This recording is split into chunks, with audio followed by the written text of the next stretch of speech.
Hi guys, welcome back to Click Video Mag. This one, the third in the series of one step up from kit lenses. This is the EFS 17 to 55 f2.8 stabilized lens. It is ultrasonic, and what an absolute pleasure this lens is. For somebody who's going to carry on with the crop sensor kind of bodies all the way up to 7D, but wants to start getting into the type of environment where they're starting to charge money for their photography and starting to pay their bills with photography, this is one of the best lenses to take that next step.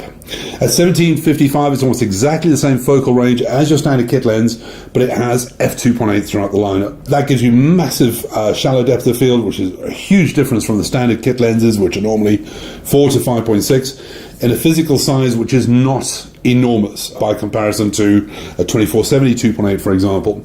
Now, for a lot of people, if you've got a crop sensor camera, you're getting into the professional arena, you're starting to charge a bit of money for the work you're doing, going to an L series 24-70 is obviously the next best step, but 24-70 on a crop sensor is essentially giving you like a 40 up to 100 millimeter lens. It doesn't really give you that wide angle solution.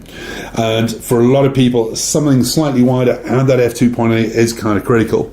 So the 17-55 is the first in the lineup of a production quality kind of lens. Durable, hard-working, optical quality, really, really, really good. f2.8, which you need for low light, for blurring the background, etc., etc., etc. Again, without going to the L series type of alternative.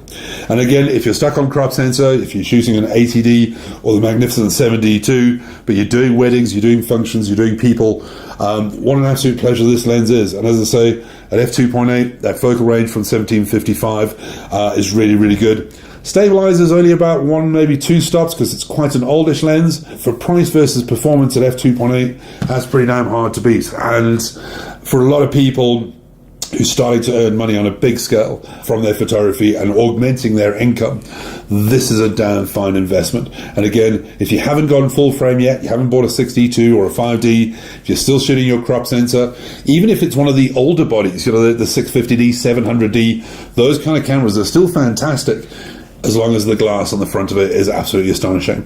And this, by no means whatsoever, is a brilliant, brilliant, brilliant lens. And I must admit, I was very, very taken with it. I was very surprised with the optical performance, because at f2.8, I'm used to shooting L series.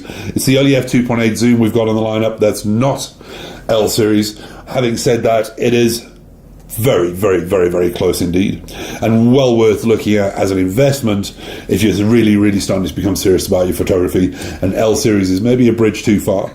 This, as I said, the third in the 3 lenses that we've spoken about in the last couple of weeks, this is an absolute pleasure to use, and most certainly can be a workhorse lens. I've seen a lot of people in the wedding industry shooting with these week in, week out, and it is fantastic, make no mistake. As always, thanks very much for watching, do appreciate it.